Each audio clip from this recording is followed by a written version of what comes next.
Good afternoon, or good evening, or whatever your day is. This is Kokosing Valley Model Railroad speaking. Well, I come to do an update on the Kokosing Valley Model Railroad, Kokosing Valley Central Model Railroad Club.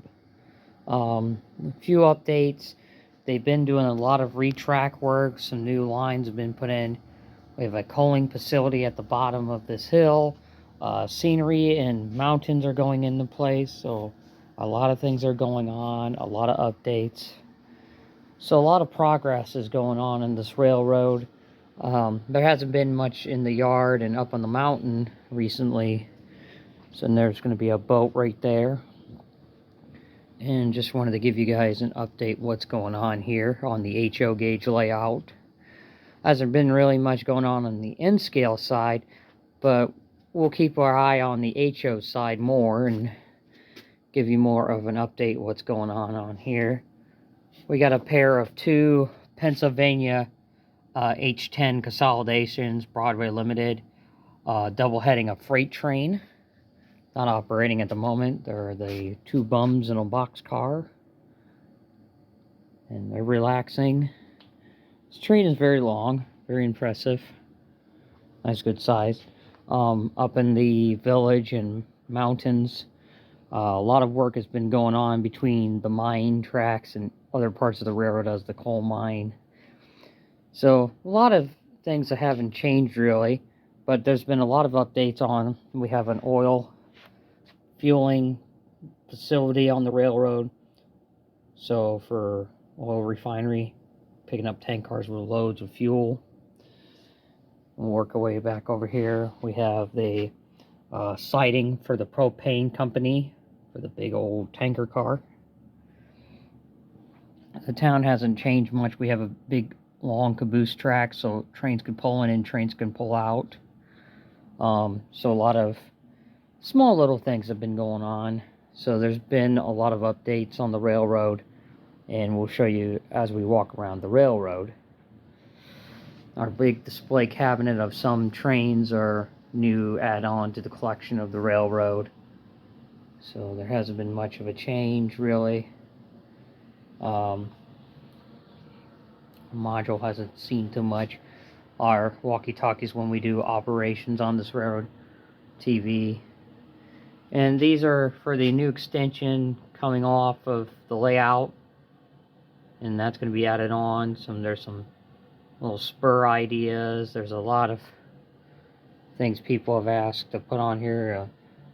You know, how many things we're going to have, like a area facility to run barges with trains, cars coming off of boats. We do have a wooden boat we have completed by a member of the club. So really a few things have changed on here.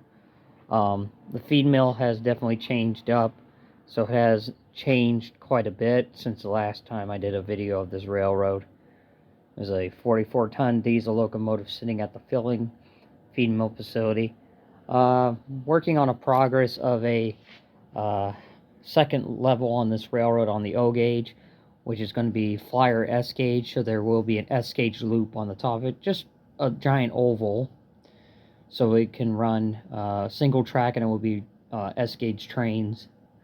So that's a work in progress at the moment. The bridge pillars, a friend of mine came down and helped me build these from scratch, so that's part of the project we've been working on. But most of the woodworking and the stenciling, I tooled it up myself, and a friend helped me do other things to help build a few of them. Working our way down from the feed mill into our train station, so Mount Vernon and everywhere else on this railroad. So there's been a lot of work. So what you saw was the new woodwork you see here. This shelving, all the buildings on these shelves will go bye-bye soon, and there will be shelves built underneath of it. And there will be another section to the railroad on the extension of this layout. A lot of things have changed on this section here, approximately in Fredericktown, which is this section here, which is this one here. So there's been a lot of changes. They added a brand new switch track to the line. There's some gutter, little creek running through the area. There's a crossover now, so we can run this as like a siding, so trains can pull in and out of this section of track. Another area to cross over. And what you saw was the crossing being worked on, so there's the paint. And then there will be a siding going back into here to the Ferris wheel and circus area. And but yeah, this is the HO side. I'll show you what's been going on the N-scale side. So really nothing hasn't really changed on the N-scale side. A little bit of everything has been about the same as the last time I filmed in here. We've had some donations come through, so a lot of magazines, and I had a lot of HO gauge stuff donated to the club, some odds and ends and buildings. And we've been working on our T-track modules, trying to get everything updated, clean the track, and make sure everything works on it if we take it to a train show. And everything else in between that. So just wanted to give you guys an update on the Kokosing Valley Central Model Railroad Club and give you guys a heads up what's going on with the club and the railroad and everything else in between that, between the N-scale and the HO rooms. Well, I hope everyone has a wonderful night, and I hope everyone has a wonderful day. Take care, everyone. This is Kokosing Valley Model Railroad signing out for another time. We'll see you out on the rails.